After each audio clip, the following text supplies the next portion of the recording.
Hello बच्चों, let us read this question. The question says for Fe(F6) complex पे charge -3 and FeCN6 complex पे -3 magnetic movement of fluoride complexes is expected to be. ठीक है, हमारे पास में 4 different option है. पहला ऑप्शन है the same as the magnetic movement of cyanide complex. तो हमको बोला गया कि फ्लोराइड कॉम्प्लेक्स का जो मैग्नेटिक मूवमेंट है वो सेम होगा साइनाइड के. पहला option. Second, larger than the magnetic movement of cyanide complex because there are more unpaired electrons in the fluoride complex. Third is smaller than the magnetic moment of cyanide complex because there are more unpaired electrons in the fluoride complex.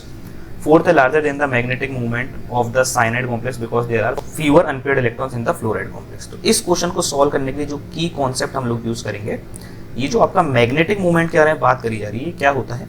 So magnetic movement जो होता है वो आपका होता है under root n into n plus 2. यहाँ पे n क्या होता है आपका नंबर ऑफ अनपेयर्ड इलेक्ट्रॉन. तो जितने ज्यादा आपके अनपेयर्ड इलेक्ट्रॉन होंगे उतना ही ज्यादा आपका मैग्नेटिक मूवमेंट आएगा. सीधी सी बात है. ठीक है, चलिए तो अब लोग इस क्वेश्चन को सॉल्व करना स्टार्ट करते हैं. पहला कॉम्प्लेक्स है हमारे पास में Fe(F6) चार्ज है -3. तो सबसे पहले हम लोग निकालेंगे ऑक्सीडेशन नंबर. तो हम लोग मान लेते हैं सबसे पहले कि इसकी ऑक्सीडेशन x है -1 मल्टीप्लाइड बाय 6, क्योंकि फ्लोरीन में -1 चार्ज होता है. Overall charge -3. तो x आ गया आपका +3. तो Fe+3 में क्या कॉन्फ़िगरेशन होती है. तो Fe नॉर्मली होता है 4:3d6. अगर हम लोग Fe+3 में चेक करेंगे तो क्या हो जाएगा 3d5. अब कोऑर्डिनेशन नंबर कितना दे रखा है हमको 6 क्वेश्चन का, क्योंकि F क्या एक मोनोडेंटेड लिगेंड है और 6 है, तो कोऑर्डिनेशन नंबर हो गया 6. तो कोऑर्डिनेशन नंबर अगर 6 होता है तो किस तरीके से स्प्लिटिंग होती है Eg और T2G में. ठीक है, अब जैसा कि हम लोग इसमें फ्लोरीन क्या है, वीक लिगेंड है. फ्लोरीन एक वीक लिगेंड है. तो यहां पे हम लिख देता हूं मैं फ्लोरीन इज वीक लिगेंड. और अगर कोई वीक लिगेंड होता है तो उससे क्या फर्क पड़ता है, delta not is less than P. मतलब पेयरिंग एनर्जी काफी ज्यादा होती है, आपको इलेक्ट्रॉन पेयर कराने में काफी ज्यादा एनर्जी खर्च करना पड़ेगी. ठीक है, डेल्टा नॉट क्या होता है आपका CFAC, crystal field splitting energy.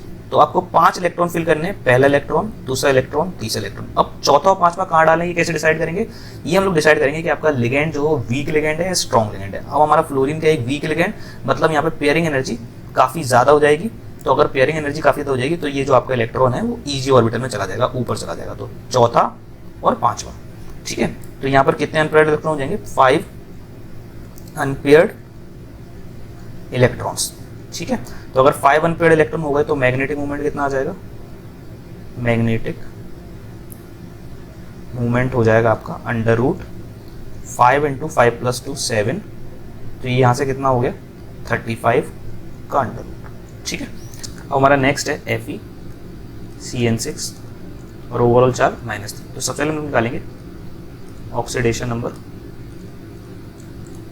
मान लेते हैं कि इसके ऑक्सीडेशन नंबर क्या है, x -1 मल्टीप्लाइड 6. साइनाइड पे कितना चार्ज होता है -1 इक्वल टू ओवरऑल चार्ज -3. तो x आ गया यहाँ से +3.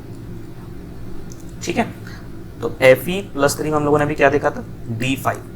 ठीक है, और आपका जो साइनाइड है ये एक स्ट्रॉन्ग लिगेंड है, इज अ स्ट्रॉन्ग लिगेंड.